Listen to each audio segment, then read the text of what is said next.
Kailash Chowdhury's Jewel, A Feluda Adventure by Satyajit Ray. See how you like my card? Feluda fished out a visiting card from his wallet and held it before me. It said, Pradosh C. Mitter, Private Investigator. Feluda was clearly trying to publicize what he did for a living. And why not? After his success over the missing diamond ring that had once belonged to Emperor Aurangzeb, he was fully entitled to tell everyone how clever he had been. But of course, he didn't really have to worry about publicity. A lot of people had come to know about the case anyway. In fact, Feluda had received a couple of offers already, but he didn't accept them as they were not challenging enough. He put the card back in his wallet and stretched his legs on the low table in front of him.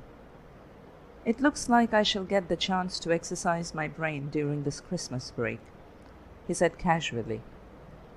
Why? Have you found a new mystery? I asked.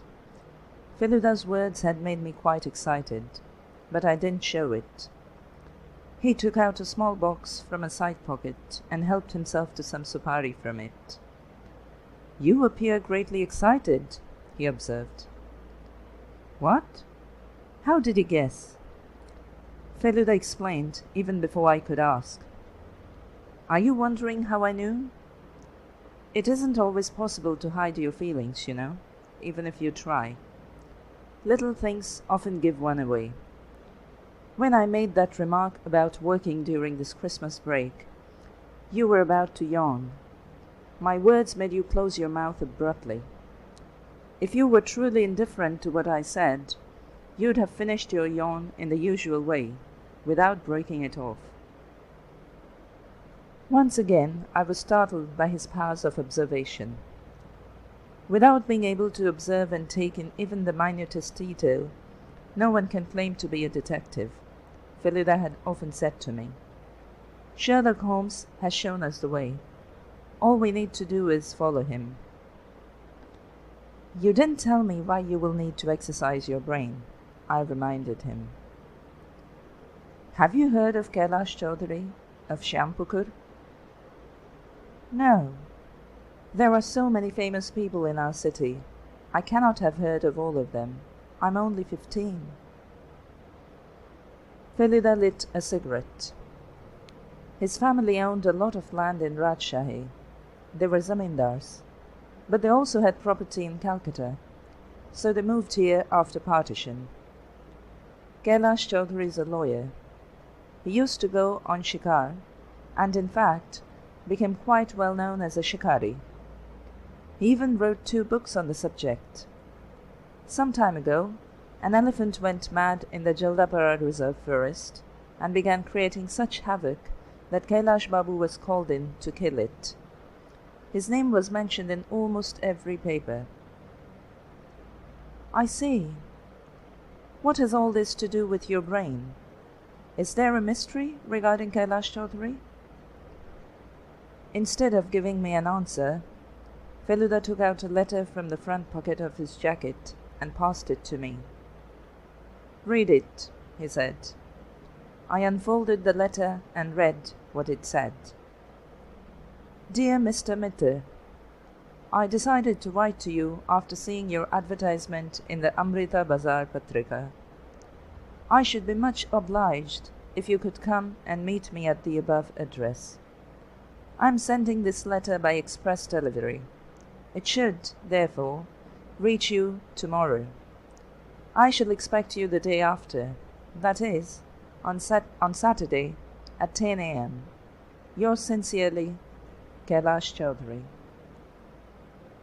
But it's Saturday today, I exclaimed, and 9 o'clock already. You're improving every day. I'm very glad to note that you remember days and dates so well. A sudden doubt raised its head in my mind. This letter speaks only of meeting you. What if he objects to an extra person? Feluda took the letter back from me and folded it carefully before replacing it in his pocket. He should not, as you are a young boy. He might not see you as sufficiently important to object to. But if he does, we'll pack you off to another room. You can wait there while we finish our talk." My heart began beating faster. I had been wondering what to do in the Christmas holidays. Now it seemed as if I was in for a very interesting time. We got off a tram near Shampooker Street at 5 minutes to 10. Feluda had stopped on the way to buy a book written by Kailash Chowdhury. It was called The Passion of Shikar.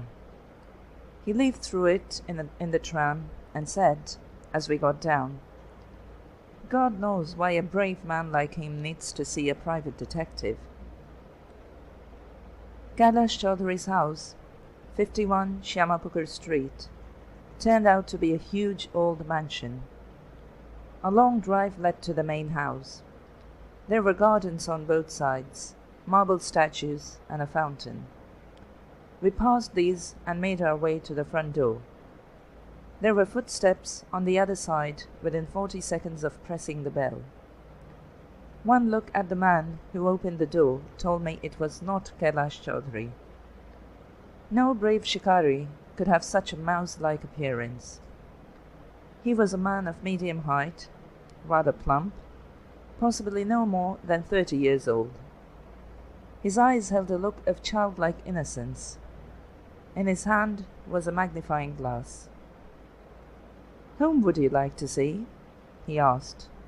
His voice was as mild as his appearance. Feluda took out one of his cards and handed it to the gentleman. "I have an appointment with Mr. Chowdhury. He asked me to come here." The man cast a quick glance at the card and said, "Please come in." We followed him down the hall, up a flight of stairs, and were ushered into what looked like a small office. "Please have a seat. I'll go and inform my uncle," he said, and disappeared. We took 2 old chairs with arms that faced an equally old table, painted black. 3 sides of the room were lined with glass cases filled with books. On the table, I noticed something interesting. 3 fat stamp albums were stacked, one on the top of the other, and a 4th was lying open. Rows of stamps had been carefully pasted in it. A few loose stamps lay in a cellophane packet, together with the usual paraphernalia of stamp collectors: hinges, a pair of tweezers, and a stamp catalogue. Now it was clear why the man who met us at the door was carrying a magnifying glass. He was obviously the collector of these stamps. Feluda, too, was looking at these objects, but before either of us could make a remark, the same man returned and said, "Uncle asked you to wait in the drawing room. He'll join you shortly." We were taken to the drawing room. It was a large room, with a chandelier, oil paintings, marble statues, and a great number of vases that were strewn all over. Everything in it bore the mark of life during the Raj, at least life in an affluent household. On the floor was the skin of a Royal Bengal tiger, and from the walls stared 4 heads of deer, 2 cheetahs, and a wild buffalo. Nearly 10 minutes later, a middle-aged man entered the room. He seemed pretty strong and agile for his age. His features were sharp, and he sported a thin moustache. He was wearing a red silk dressing gown over a pajama kurta. We rose to our feet and said namaskar. Mr. Chowdhury returned our greeting, but raised his eyebrows slightly on seeing me. "This is my cousin," Feluda explained. Mr. Chowdhury took the smaller sofa next to us and asked, "Do you carry out your investigations together?"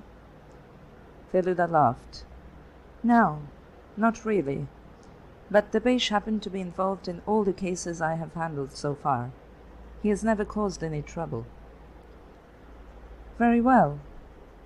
Avinash, you may go now, and see if you can arrange a cup of tea for these people."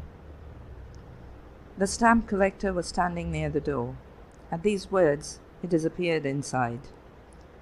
Kailash Chowdhury looked at Feluda and said, "I hope you don't mind, but I'd like to hear the letter I wrote to you. Did you bring it?" Feluda smiled. "Is this to make sure I'm the right person? Here's your letter, sir." Mr. Chowdhury glanced briefly at the letter, said thank you, and returned it to Feluda. "One has to be careful in these matters. I'm sure you understand. Anyway, I assume you know a little bit about my work. I'm known as a shikari." "Yes, sir, I did know that." Mr. Chowdhury pointed at the heads of various animals on the walls and said, "I killed all those. I learned to use a rifle at the age of 17. Before that, as a child, I had used air guns and killed small birds. I'm not afraid to fight anyone or anything, if I can face my opponent, if I can see him. But if the adversary is a secret one, if it doesn't come out in the open, what does one do?" He paused. I could feel my heart thudding faster again. The details of a mystery were about to be revealed. But Mr. Chowdhury was beating about the bush so much that the suspense was getting higher every minute. A few seconds later, he resumed speaking. "I didn't expect you to be so young," he said. "How old are you?" 28. "I see. Well, I could have gone to the police, but I don't really have a lot of faith in them. Instead of helping, they usually make a total nuisance of themselves. Besides, I respect the young. So you may well be the right person for the job. I think an old head on young shoulders can achieve a lot more than an entire police force." He paused again. Feluda seized this opportunity to ask quickly, "If you could tell me what the problem is?" Silently, Mr. Chowdhury took out a piece of paper from his pocket and passed it to Feluda. "See what you can make of it," he said. Feluda unfolded it. I leant across and read what was written on it. "Do not make things worse for yourself. You must return what does not belong to you. Go to Victoria Memorial on Monday and leave it under the first plant on the first row of lilies that faces the south gate. This must be done by 4 p.m. Do not try to inform the police or go to a detective. If you do, you will end up exactly like the animals you killed on your shikar." "What do you think?" Mr. Chowdhury asked gravely. Feluda stared at the note for a few moments. Then he said, "The writer tried to mask his handwriting, for the same letters have been written in different ways. And he wrote on the top sheet of a new pad." "How can you tell?" "If you write on a pad, the leaves below the top one always carry a faint impression of what is written on the upper sheet. It may not be legible, but it's there. This sheet is absolutely smooth." "Very good. Can you tell anything else?" "No. It's impossible to say anything more simply by looking at it. Did this arrive by post?" "Yes. The postmark said Park Street Post Office. I got this note 3 days ago. Today is Saturday, the 20th. Feluda returned the note to Mr. Chowdhury and said, "I would now like to ask you a few questions, if I may. You see, I know nothing about your life, except the tales of shikar that you wrote." "Very well. Go ahead with your questions, but please help yourself to the sweets before you begin." A bearer had come in a few minutes earlier and placed a silver tray before us, loaded with sweets. Feluda did not have to be told a second time. He picked up a rasgulla and popped it into his mouth. "What," he asked after a while, "is this object that doesn't belong to you?" "Frankly, Mr. Mither, I cannot think of anything like that at all. Everything I possess in this world, including things in this house, were either inherited or bought by me. Everything, except—" He stopped abruptly. "Except what?" "Well, there is something that's both valuable and tempting." "What is it?" "A stone." "A precious stone?" "Yes." "Did you buy it?" "No." "Did it belong to your forefathers?" "No. I found it in a jungle in Madhya Pradesh. There were 4 of us. We chased a tiger into the jungle and finally killed it. Then we found this ancient and abandoned temple. The stone was fixed on the forehead of the statue of the deity. I don't think anyone even knew of its existence." "Were you the first to see it?" "Everyone else saw the temple, but yes, I was the first to notice the stone." "Who else was with you?" "An American called Wright, a Punjabi called Kishorilal, and my brother, Kedar." "Is your brother also a shikari?" "He used to go on shikar with me sometimes, but now I don't know what he does. He went abroad 4 years ago." "Abroad?" "Switzerland. Something to do with making watches." "When you found the stone, what happened? Didn't any of the others want to take it?" "No, because none of us realized its value then. I came to know only when I had it assessed by a jeweler in Calcutta." "Who else got to know?" "Not many people. I haven't got any relations. A couple of friends know about it. I told Kedar, and I think my nephew Avinash is aware of its value." "Do you keep the stone here in your house?" "Yes, in my bedroom." "Why don't you keep it in a bank locker?" "I did once.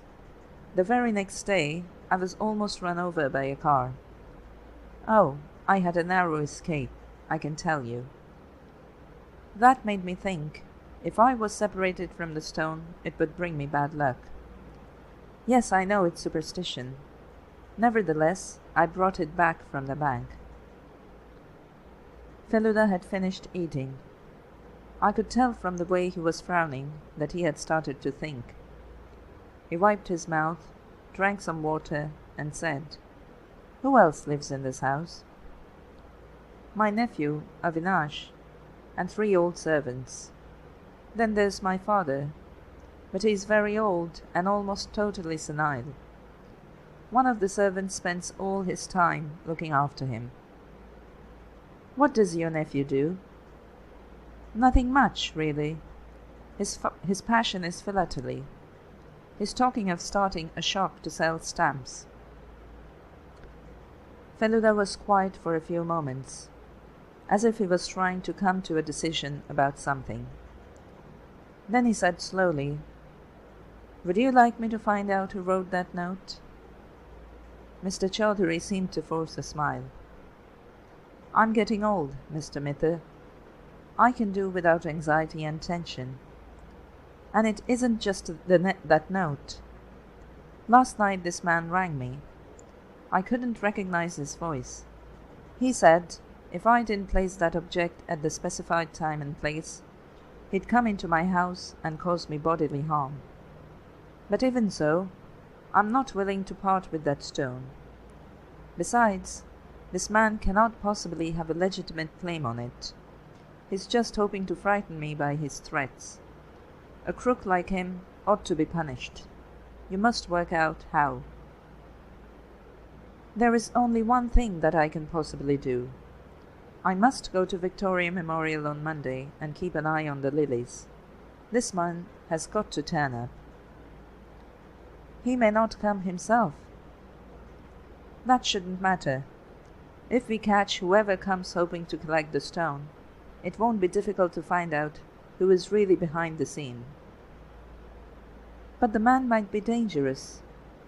When he turns up at Victoria Memorial and discovers I have not placed the stone under the plant, God knows what he might do. Can't you do anything to find out who he is before Monday? I mean, there is that note and a phone call.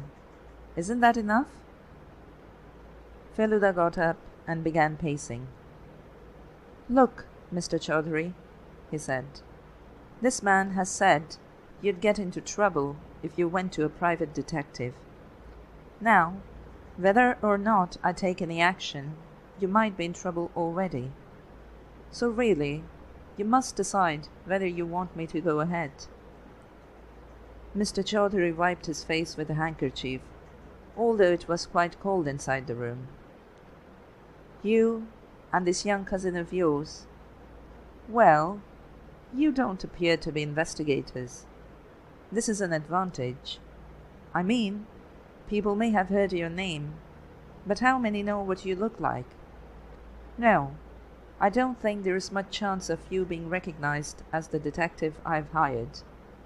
If you're still prepared to take this job, I will certainly pay you your fee. Thank you. But before I go, I would like to see that stone. Sure. All of us got up. The stone was kept in the wardrobe in his bedroom, Mr. Chowdhury said. We followed him upstairs. A marble staircase went up to the first floor, ending at one end of a long, dark corridor. There were rooms on either side of the corridor.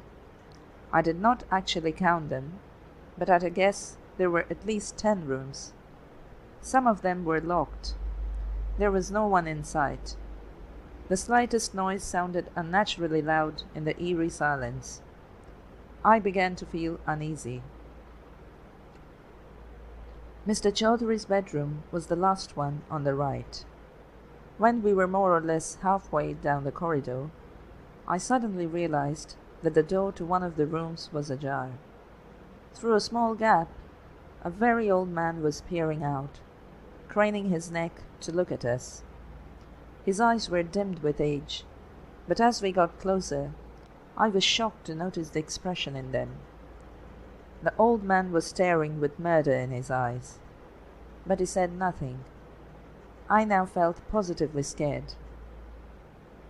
That's my father, Mr. Chowdhury explained hurriedly, continuing to walk. I told you he was senile, didn't I? He keeps peeping out of doors and windows, and he thinks everyone neglects him. That's why he looks so cross most of the time. But I can assure you every effort is made to make sure he's all right. The bedroom had a huge, high bed, and a wardrobe was next to it. Mr. Chowdhury opened it, pulled out a drawer, and took out a small blue velvet box from it. I bought this box from a jeweler just to keep the stone in it, he informed us, and opened it. A glittering stone lay inside, about the size of a lychee, radiating a greenish-blue light. This is a blue beryl. It's usually found in Brazil. There cannot be many of these in India, and certainly none of this size. I know that for a fact. Feluda picked up the stone, held it between his forefinger and thumb, and looked closely at it for a few moments before returning it to its owner. Mr. Chowdhury put it back in the drawer, then took out his wallet from his pocket. This is an advance payment, he said, offering 5 crisp 10-rupee notes. I'll pay you the rest when this business is cleared up. All right? Thank you, said Feluda, accepting the money. This was the first time I saw him actually being paid for his services. I will need that note you were sent, and I'd like to speak to your nephew, please, Feluda said, as we climbed down the stairs. The phone in the drawing room started ringing just as we reached the last step. Mr. Chowdhury went quickly to answer it, leaving us behind. "Hello?" we heard him say. This was followed by silence. When we entered the drawing room a few seconds later, Mr. Chowdhury replaced the receiver and sat down quickly, looking pale and frightened. It was that same voice," he whispered. "What did he say?" "It simply repeated the same threat, but this time it was more specific. He actually said he wanted what I had found in an abandoned temple." "Did he say anything else?" "No." "And you didn't recognize the voice?" "No. All I can say is that it was a most unpleasant voice. Maybe you'd like to think again about taking on this case." Feluda smiled. "I have finished thinking," he replied. We left the drawing room soon after this and made our way to the room of Mr. Chowdhury's nephew, Avinash Babu. We found him closely examining something on a table with a magnifying glass. As we entered the room, he swiftly covered the object with one hand and got to his feet. Come in," he invited. "I can see that you're very interested in stamps," Feluda remarked. Avinash Babu's eyes lit up. "Yes, sir. That's my only interest in life, my only passion. All I ever think of are stamps." "Do you specialize in any one country, or do you collect stamps from all over the world?" "I used to collect them from wherever they happened to be, but of late I've started to concentrate on India. I had to sift through hundreds of old letters to get them." "Did you find anything good?" Good! Good! Avinash Babu began to look ecstatic. "Are you interested in this subject? Will you understand if I explain?" "Try me," Feluda smiled. "I don't claim to be an expert, but like most other people, I was once keen on collecting stamps, and dreamt of acquiring the famous ones. You know, the 1-penny stamp from the Cape of Good Hope, the 2-penny from Mauritius, and the 1856 ones from British Guiana. 10 years ago, their price was in the region of 100,000 rupees. Now they must be worth a lot more." Avinash Babu grew even more excited. "Well then," he said with gleaming eyes. "Well then, I'm sure you would understand. I'd like to show you something. Here it is." He took his hand off the table and revealed the object he had been hiding. It turned out to be a very old stamp, detached from an envelope. Its original color must have been green, but it had faded almost completely. Avinash Babu passed it to Feluda. What can you see?" he asked eagerly. "An Indian stamp, about 100 years old. It has a picture of Queen Victoria. I've seen such stamps before." "Have you?" "Yes, I'm sure you have.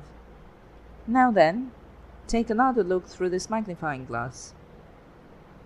Feluda peered through the proffered glass. "Now what do you see, eh?" Avinash Babu asked anxiously. "There is a printing error." "Exactly. The word is obviously postage, but instead of a G, they printed a C." Avinash Babu took the stamp back. "Do you know how much that stamp is worth because of that error?" "How much?" 20,000. "What?" "Yes, sir. I have checked it with the authorities in the UK. The catalogue does not mention the error. I was the first person to find it." "Congratulations. But I wanted to discuss something else with you, Avinash Babu. I mean, something other than stamps." "Yes?" "Your uncle, Kailash Chowdhury, has a valuable jewel. Are you aware of that? Avinash Babu had to think for a few moments before replying. Oh, yes, yes. I did hear about it. I know nothing about its value, but it's supposed to be lucky, or so my uncle said. Please forgive me, Mr. Mitter, but of late I have been able to pay no attention to anything except my stamps. How long have you lived in this house? For the last 5 years. I moved here soon after my father died. Do you get on with your uncle? Which one do you mean? I have 2 uncles. One of them lives abroad. Oh, I was speaking of Kailash Babu. I see. Well, he's a very nice man, but... But what? Avinash Babu frowned. For the last few days, he has been sort of different. How do you mean? When did you first notice this? 2 or 3 days ago. I told him about this stamp, but he paid no attention at all. Normally, he takes a great deal of interest. Besides, some of his old habits seem to be changing. How? He used to take a walk in the garden every morning before breakfast. He hasn't done that for the last couple of days. In fact, he gets up quite late. Maybe he hasn't been sleeping well. Do you have any particular reason to say this? Yes. My bedroom is on the ground floor. The room directly above mine is my uncle's. I have heard him pacing in the middle of the night. I have even heard his voice. I think he was having an argument. An argument? With whom? Probably grandfather. Who else could it be? I have even heard footsteps going up and coming down the stairs. One night, I got up and went to the bottom of the stairs to see what was going on. I saw my uncle coming down from the roof with a gun in his hand. What time would that have been? Around 2 o'clock in the morning, I should think.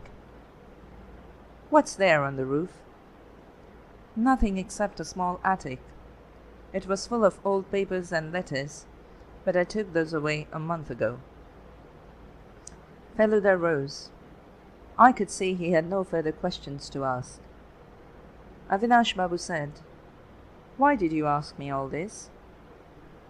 Feluda smiled. Your uncle has a lot on his mind at this moment, but you don't have to worry about it. Once things get sorted out, I'll come and have a look at your stamps, all right? We returned to the drawing room to say goodbye to Mr. Chowdhury. I cannot guarantee anything, obviously, but I would like you to say one thing, Feluda told him. Please stop worrying and leave everything to me. Try to sleep at night. Take a sleeping pill, if necessary, and please do not go up to the roof. The houses in your lane are so close to one another that, for all we know, your enemy might be hiding on the roof of the house next door to keep an eye on you. If that is the case, he may well jump across and attack you. You think so? I did go up to the roof one night, but I took my gun with me. I had heard a strange noise, you see, but I couldn't see anyone. I hope you always keep your gun handy. Oh, yes, but mental tension and anxiety can often affect one's aim. If this business isn't cleared up soon, God knows what's going to happen to mine. The next day was Sunday. Feluda spent most of his time pacing in his room. At around 4, I saw him change from his comfortable kurta pajama into trousers and a shirt. Are you going out? I asked. Yes. I thought it might be a good idea to take a look at the lilies in the Victoria Memorial. You can come with me, if you like. We took a tram and got off at the crossing of Lower Circular Road. Then we walked slowly to the south gate of the memorial. Not many people came here. In the evening, particularly, most people went to the front of the building, to the north gate. We slipped in through the gate.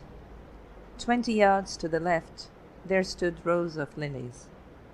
The blue beryl was supposed to be kept the next day under the first row of these. The sight of these flowers, beautiful though it was, suddenly gave me the creeps. "Didn't your father have a pair of binoculars, which he had taken to Darjeeling?" Feluda asked. "Yes, he has still got them." "Good." We spent about 15 minutes walking in the open ground surrounding the building. Then we took a taxi to the Lighthouse Cinema.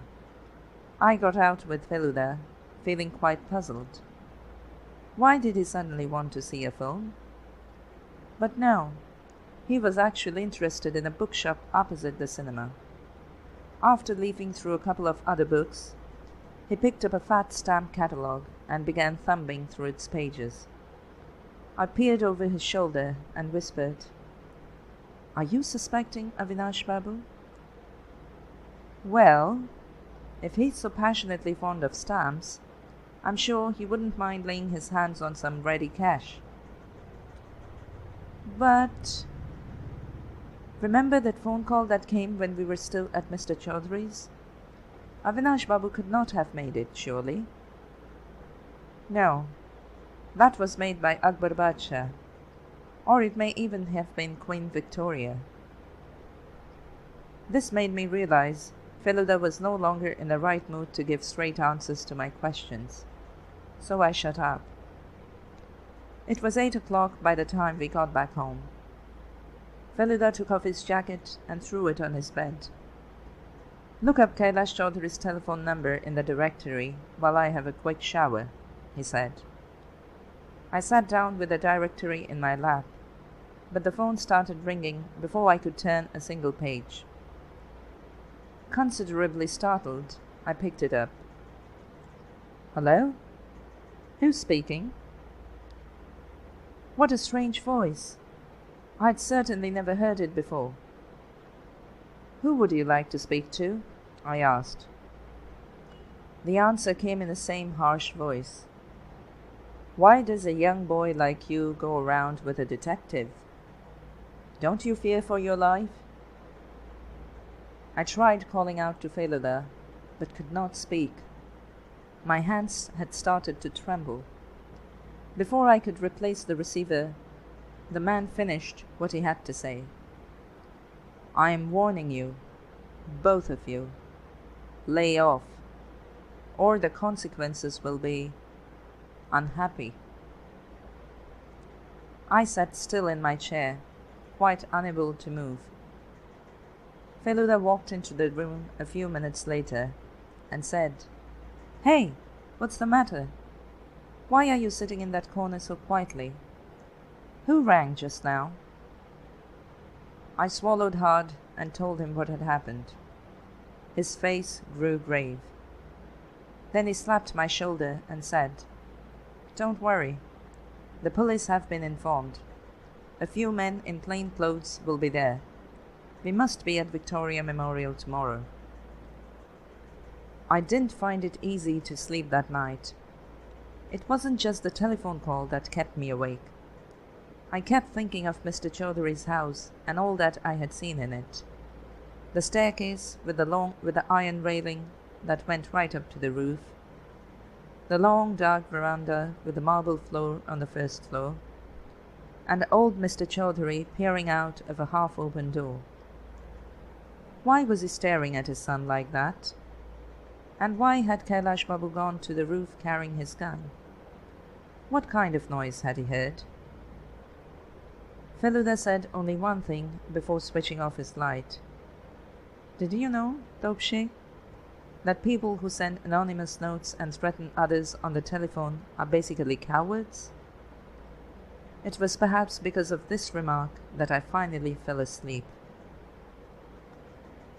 Feluda rang Kailash Chowdhury in the following morning and told him to relax and stay at home. Feluda himself would take care of everything. "When will you go to Victoria Memorial?" I asked him. the same time as yesterday. By the way, do you have a sketchpad and pens and other drawing material? I felt totally taken aback. Why? Why do I need those for? Never mind. Have you got them or not? Yes, of course. I have my school drawing book. Good. Take it with you.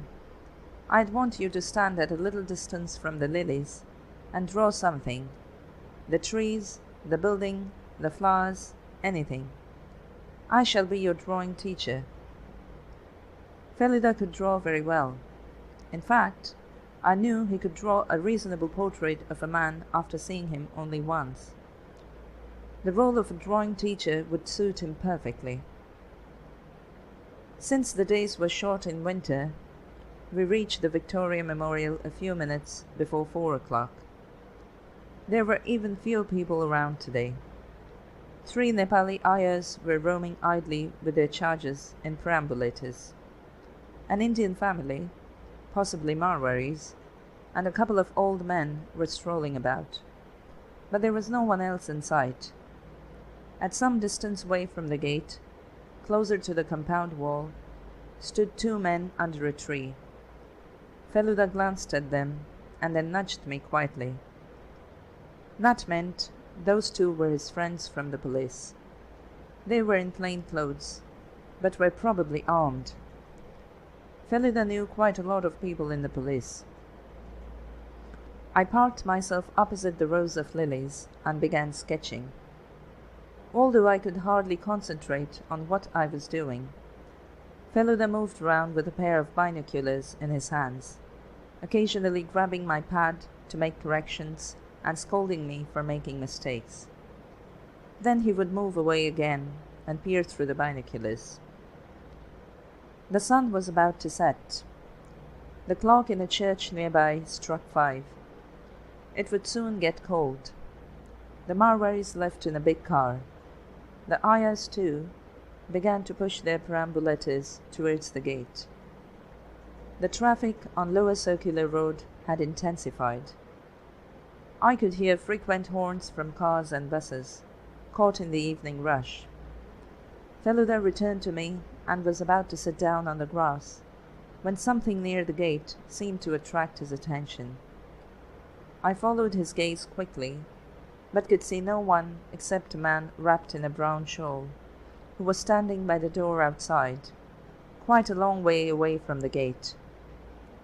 Feluda placed the binoculars to his eyes, had a quick look, then passed them to me. "Take a look," he whispered. "You mean that man over there? The one wearing a shawl?" One glance through the binoculars brought the man clearly into view, as if he was standing only a few feet away. I gave an involuntary gasp. "Why, this is Kailash Chowdhury himself." "Right. Perhaps he has come to look for us. Let's go." But the man began walking away just as we started to move. He was gone by the time we came out of the gate. "Let's go to his house," Feluda suggested. "I don't think he saw us. He must have gone back feeling worried." There was no chance of finding a taxi at this hour, so we began walking towards Chowdhury in the hope of catching a tram. The road was heavily lined with cars. Soon, we found ourselves outside the Calcutta Club. What happened there was so unexpected and frightening that even as I write about it, I can feel myself break into a cold sweat. I was walking by Feluda's side when, without the slightest warning, he pulled me sharply away from the road. Then he leapt aside himself, as a speeding car missed him by inches. "What the devil!" Feluda exclaimed. "I missed the number of that car." It was too late to do anything about that. Heaven knew where the car had come from, or what had possessed its driver to drive so fast in this traffic. But it had disappeared totally from sight. I had fallen on the pavement. My sketchpad and pencil had scattered in different directions. I picked myself up without bothering to look for them. If Feluda hadn't seen that car coming and acted promptly, there would be no doubt that both of us would have been crushed under its wheels. Feluda did not utter a single word in the tram. He just sat, looking grim. The first thing he said on reaching Mr. Chowdhury's house was, "Didn't you see us?" Mr. Chowdhury was sitting in a sofa in the drawing room. He seemed quite taken aback by our sudden arrival. "See you?" he faltered. "Where? What are you talking about?"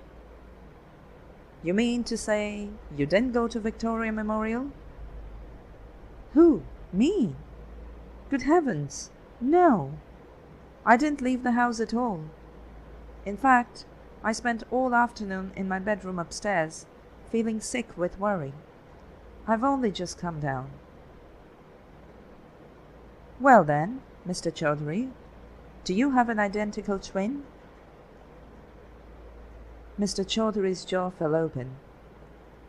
"Oh God! Didn't I tell you the other day?" "Tell me what?" "About Kedar? He's my twin." Feluda sat down quickly. Mr. Chowdhury's face seemed to have lost all colour. "Why, did you see Kedar? Was he there?" he asked anxiously. "Yes. It couldn't possibly have been anyone else." "My God! Why do you say that? Does your twin have a claim on that stone?" Mr. Chowdhury suddenly went limp, as though all the energy in his body had been drained out. He leaned against the wall, against the arm of his sofa, and sighed. "Yes," he said slowly.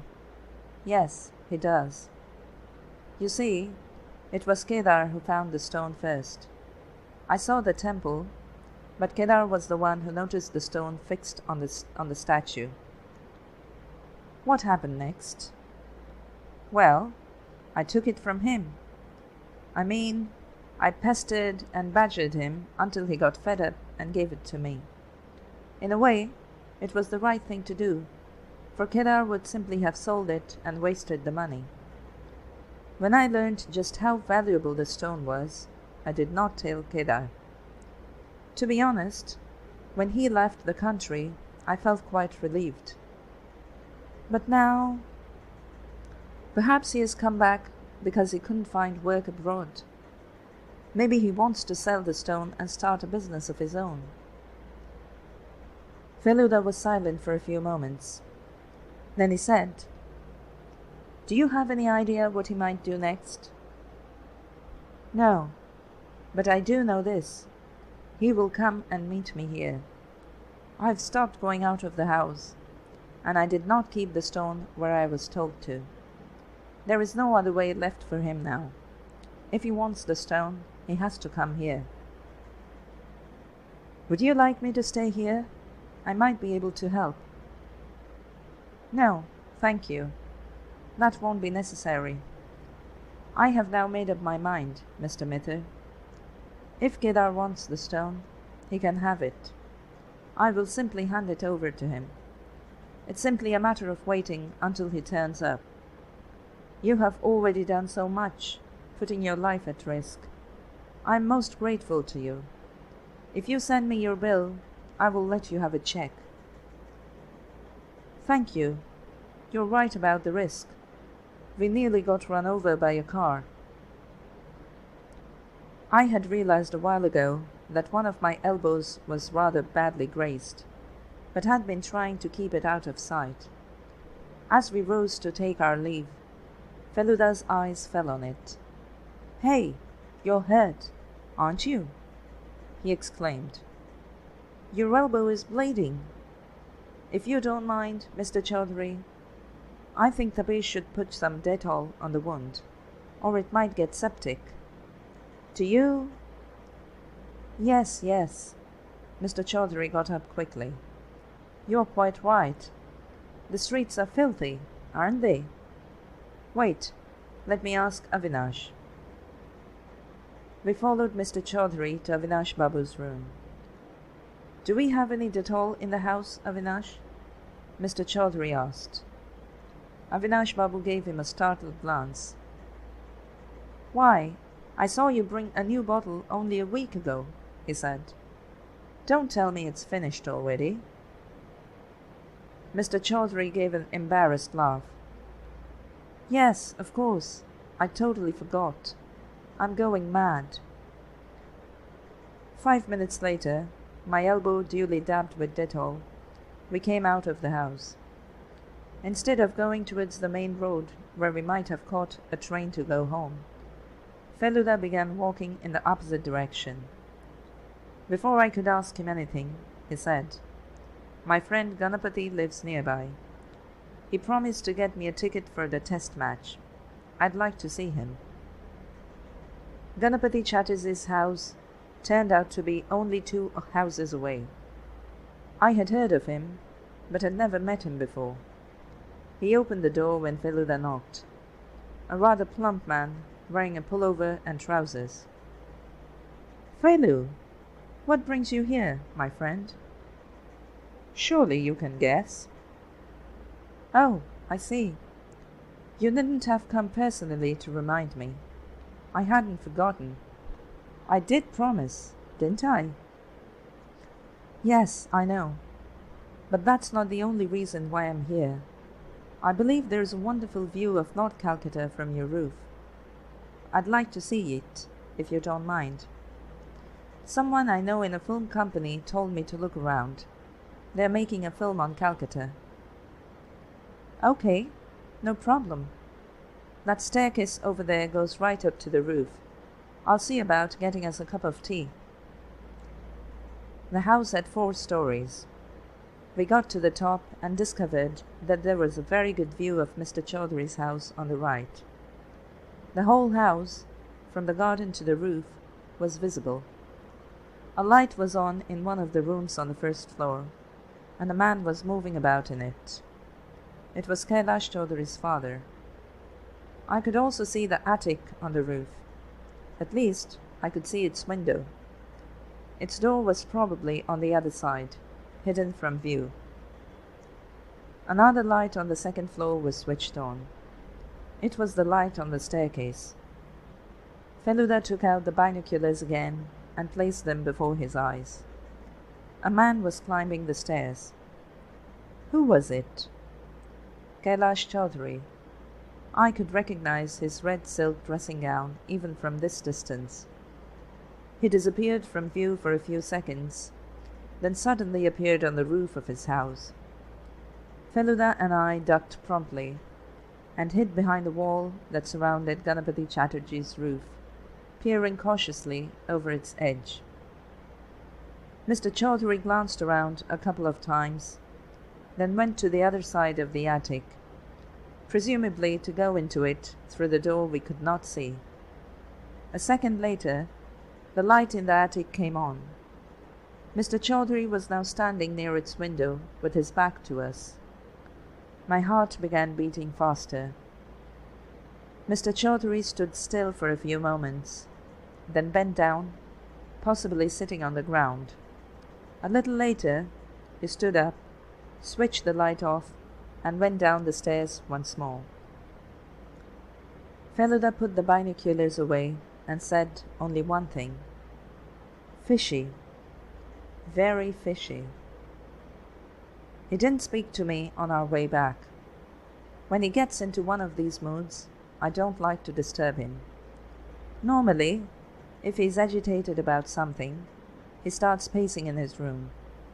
Today, however, I saw him throw himself down on his bed and stare at the ceiling.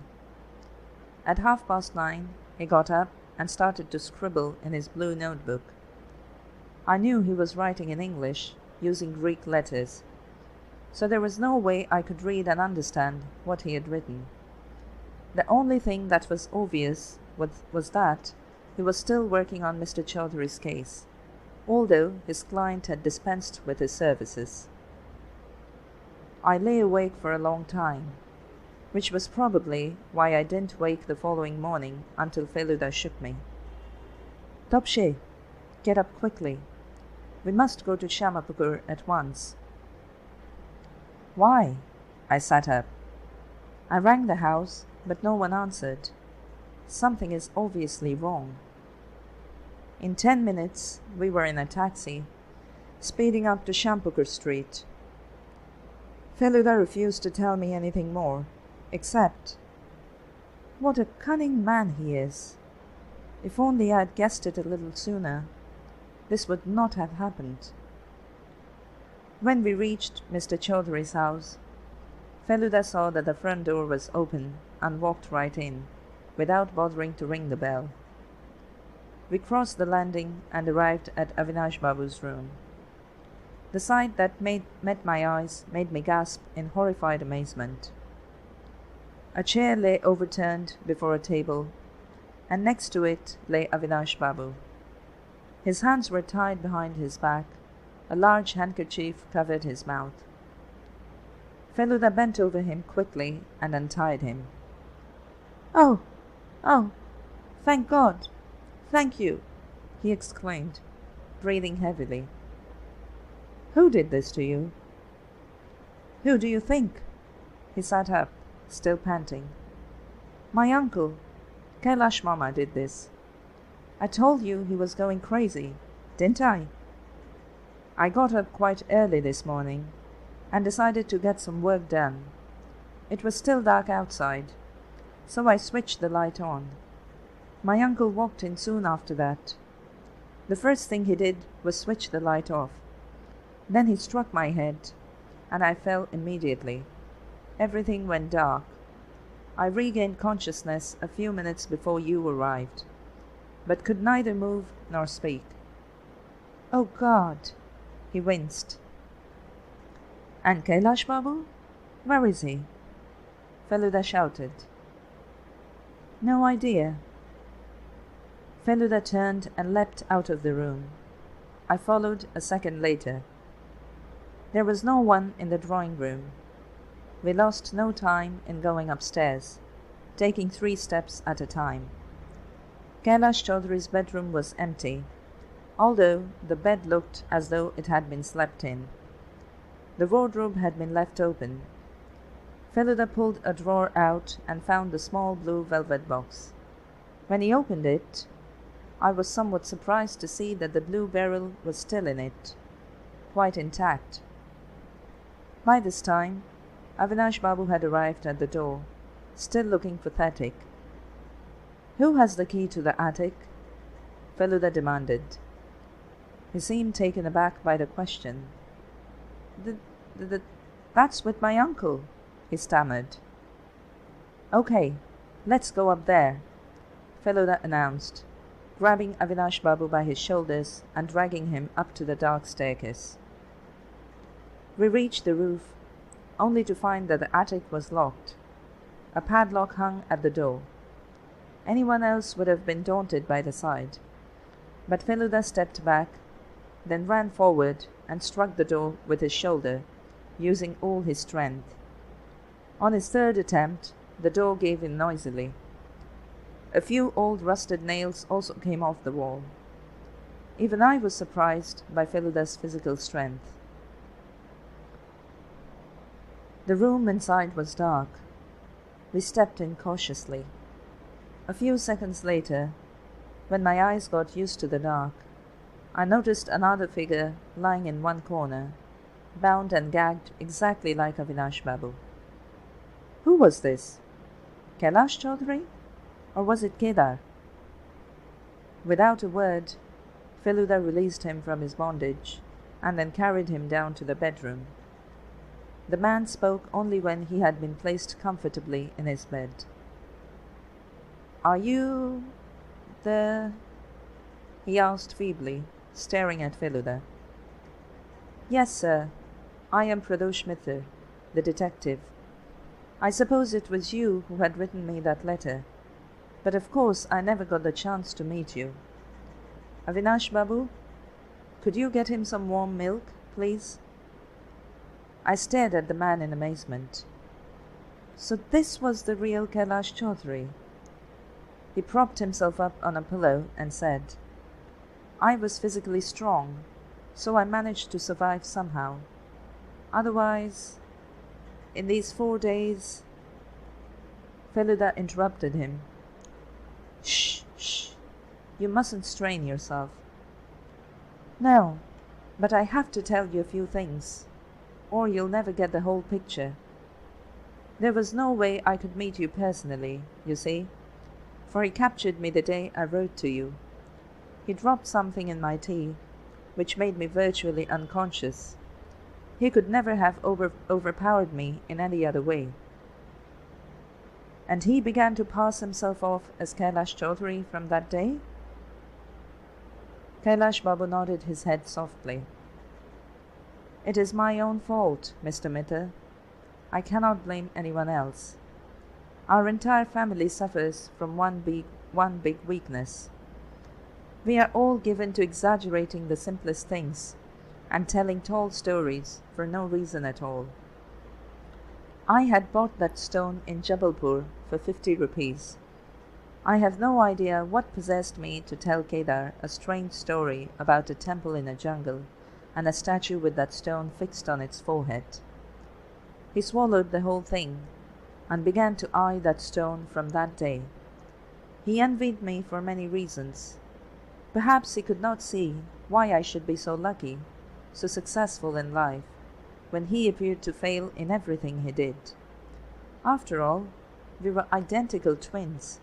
Our fortunes should not have been so very different. Kedar had always been the black sheep, reckless and unscrupulous. Once he got mixed up with a gang that made counterfeit money. He would have gone to jail, but I managed to save him. Then he went abroad, after borrowing a great deal of money from me. I was glad. Good riddance, I thought. But only about a week ago, I came back home one day and found the stone missing. I never imagined for a moment that Kedar had come back and stolen it from my room. I rounded up all the servants and shouted at them, but nothing happened. 2 days later, I wrote to you. Kedar turned up the same evening and returned the stone to me. He was absolutely livid, for by this time he had learned that it had no value at all. He had been dreaming of getting at least 100,000 for it. He said he needed money desperately. Would I give him 20,000? I refused. So he waited till I ordered a cup of tea, then managed to drug me and carry me up to the attic. When I woke, he told me he'd keep me there until I agreed to do as told. In the meantime, he'd pretend to be me, and he'd tell my office I was on sick leave. He obviously did not know you had written to me, Feluda added. So when we turned up, he took 10 minutes to write a fake anonymous note, and then gave us a cock-and-bull story about an imaginary enemy. If he didn't, he knew I'd get suspicious. At the same time, my presence in this house or in his life was highly undesirable. So he tried a threat on the telephone, then got in a car and tried to run us over. Kailash Chowdhury frowned. That makes perfect sense, he said. What doesn't is why he left so suddenly. I did not agree to give him a single paisa. So why did he leave? Surely he didn't leave empty-handed. No, no, no, shouted a voice at the door. None of us had seen Avinash Babu return with a glass of milk. Why should he leave empty-handed? He screamed. He took my stamp. That precious, rare Victorian stamp has gone. Feluda stared at him, wide-eyed. What? He took your stamp? Yes, yes. Kedar Mama has ruined me. How much did you say it was worth? 20,000. But... Feluda turned to Avinash Babu and lowered his voice. According to the catalogue, Avinash Babu, it cannot possibly fetch more than 50 rupees. Avinash Babu went visibly pale. The Chowdhurys are prone to exaggerate everything to make an impression, Feluda continued, and you are their nephew, so presumably you inherited the same trait. Am I right? Avinash Babu began to look like a child who had lost his favorite toy. What was I supposed to do? He said with a tragic air. I spent 3 years going through 4,000 stamped envelopes, but none of them was any good, except that one. Oh, all right, it wasn't much, but people believed my story. I got them interested. Feluda started laughing. Never mind, Avinash Babu, he said, thumping his back. I think your uncle is going to be suitably punished, and that should give you some comfort. Let me ring the airport. You see, I had guessed he might try to escape this morning, so I rang Indian Airlines, and they told me he had a booking on their morning flight to Bombay. I began to suspect your uncle only when he said he couldn't remember having bought a new bottle of Dettol just a few days ago. The police had no problem in arresting Kailash Chowdhury, and Avinash Babu's stamp was duly returned to him. Feluda was paid so handsomely by Kailash Babu that, even after eating out 3 times and seeing a couple of films with me, he still had a substantial amount left in his wallet. Today, as he sat having tea at home, I said to him, Feluda, I've been thinking this through and have reached a conclusion. Will you please tell me if I'm right? Okay. What have you been thinking? It's about Kailash Chowdhury's father. I think he knew what Kedar had done. I mean, maybe a father can tell the difference between identical twins. Perhaps that's the reason why he was throwing such murderous glances at his son. That may or may not be the case, but since your thoughts appear to be the same as mine on this subject, I am hereby rewarding you for your intelligence. So saying, Feluda coolly helped himself to a jalebi from my plate.